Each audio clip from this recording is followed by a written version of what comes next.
Well, it's good afternoon to all our listeners on Binjang 91.5. You're listening to Tony Graham here, and it's now time for Tech Talk. I have Matthew Dickinson with me in Studio 2 this afternoon. Matthew, how are you going? With you there in a virtual sense, Tony. Unfortunately, we can't be together, but once again, sometime in the near future, we'll be together again. Exactly. Well, the first topic is the electric boat startup company ARC wants to make a big splash, doesn't it?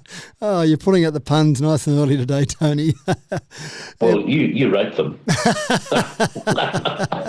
I was giving you credit for it, Tony. I was very impressed. I know. I'll come up with my own thanks. You're right, Tony. They are trying to make a big splash, and they are modelling themselves on Tesla in every way, shape and form. They've got a starting price of $300,000, which, I haven't bought a sports boat for some time, but that sounds like a fairly expensive sports boat to me. And look, electricity and water, you don't think mix that well, although you might say they mix really well, but maybe not great for humans. So people might think that having an electric boat sounds like a scary proposition. But this particular company is saying, well, it makes logical sense. There are a huge number of advantages for having an electric boat. So they're effectively going down that road. They actually pointed to Tesla and said when Tesla first brought out their Roadster, it was a very expensive model, much more expensive than what you were getting in that product, but you were paying for a lot of that R&D. And then the prices started to come down a little bit more for the Model S and the Model X, and then even further for the Model 3 and the Model Y. Electric boats are in that same sort of realm. We're at the very beginning at the moment, but as time goes on, we'll hopefully get to the stage where they'll get cheaper and cheaper. And this particular company believes there is a mass market for boats that are powered by electricity rather than boats that are powered by petrol of some description. So it's really going down that path. They're nice and powerful. As you can imagine, you've got all that ability to spin that propeller up nice and quickly. You've got all that torque. So all the advantages you've got in an electric vehicle. They've got the batteries down low, just the same as a Tesla, so that you've got them built into the hull as part of the actual structure of the boat. And again, with all that weight down low, that means that you've got a nice low center of gravity, so the boat handles very well. It's a 200 kilowatt hour battery, so that's twice the size of my Model S. So it's a huge battery in there, 800 volt battery pack, 475 horsepower.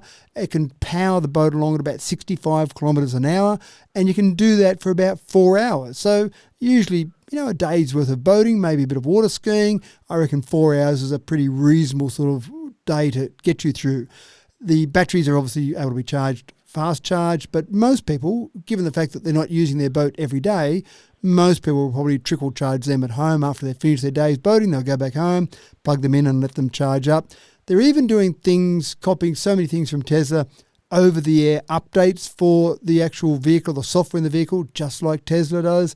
So they really are modelling everything that they're doing based around Tesla. So keep an eye out on Burrendong Dam sometime soon, Tony. Not sure just how long before they'll be out here and around. But yeah, I don't think it'll be that far away before you'll see a boat take off with some skiers behind it. And you go, wow, that boat's pretty quiet. I'm not seeing much smoke coming out the back. Yeah. And you'll have another look and that'll be an electric boat out there. Well, the next topic is the tablet market grabbed by Apple. That brand continues to dominate. Why would that be, do you think? Well, there's a few reasons for that, but they've done quite well. It's not every day, Tony, you get to create a product that creates an entire market segment. And Apple have done that a few times in their career, and with the tablet, with the iPad, it was another time they did that. And there were tablet PCs out before Apple came out with their iPad, but they were clumsy notebook PCs that the screen would fold around and you'd write on that. And I used to have a couple of those from Toshiba and I didn't mind them, but the market never took off. And then Apple released their iPad and suddenly it went through the roof. And the latest sales figures from the second quarter this year still have Apple with a commanding lead over any of the competition out there. If you look at just the sales of iPads, 12.9 million in that second quarter. That's April to June this year. That's a 43.1% market share. To Samsung, who are always chipping away at the heels of Apple, they had 8 million shipments, 26.8%, and they've got a great product or a few great products in their range, but they just don't seem to have the same selection of apps on their equivalent of the App Store as the Apple App Store. Lenovo came in third. They've got their Chromebooks and their Chrome OS tablets, 4.7 million units. Then Amazon, a bit of a surprise there, their Fire tablet came in fourth, 4.3 million shipments. So fair variety of what you've got available there. But again, Apple sitting on top, and good luck to them.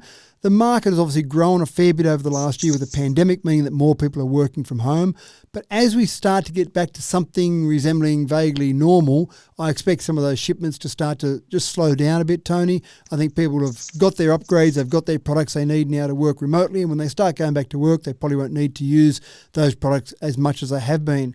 Apple are pretty happy with this news on top of the news around the world of how they're going with their iPhone sales. And when you look at some of their market share positions there, iPhones aren't the number one seller across the entire smartphone market. Samsung usually holds that particular title. But in terms of the top sellers, the most popular models, rather than lots of different models selling, then if you look at the US, for example, they've got the top 3 selling models. In the UK, Apple own 4 of the top 5. Here in Australia, we've got the top 2 in terms of Apple being the top market sellers here. Japan, they own the top 3. Urban China, they've got the top 2. So Apple's pretty happy with their market share position in a couple of different segments there at the moment. Okay. And getting down to our last topic now, it's is it time to throw away the physical wallet for good? Now, a lot of people wouldn't know what a digital wallet is or what it can do. And there's lots of questions about it. You know, what happens if I lose my phone or break my phone or whatever? So do you think we're one step closer to the reality as digital health cards, insurance cards are now available for Australian iPhone users? And this is big news, Tony, the fact that you can now use those health cards on your phone.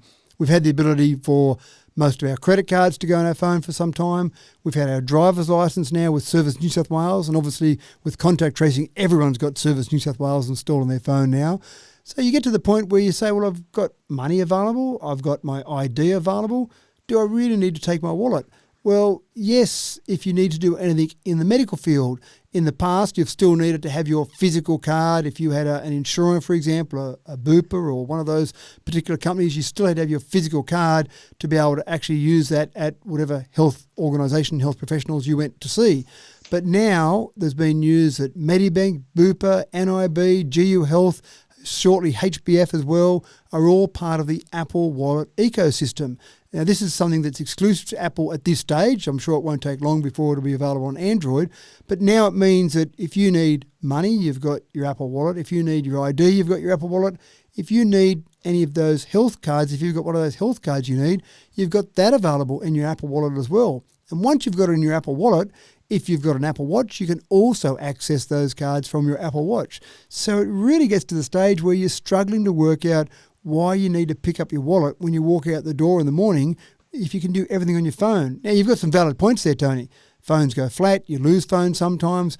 I suppose you do actually lose wallets sometimes as well. But I reckon it's a bit easier for me if I've lost my phone to recover my phone and get all that information back because I've got that phone backed up and I can do a restore on a new phone as opposed to a wallet. The other part is that if someone steals my phone or I lose my phone, then they've got to be able to get into my phone before they can steal money or steal any of that information off there. My wallet, they find my wallet, then away they can go. They can go tap crazy with my credit cards out of my wallet. So I feel a little bit more secure having all that information on my phone rather than in my wallet. So yeah, it's getting to that point now, Tony, where you don't even really need to take your phone. Sometimes your watch is enough to do most things. Yeah, that's true, isn't it? Anyway, you've been listening to Binjang 91.5 with Matthew Dickerson and Tech Talk. Stick around next week for another session, both in the morning and in the afternoon. And in the meantime, it's thank you to Matthew, and it's back to all the great music and information on Binjang. Thank you, Tony.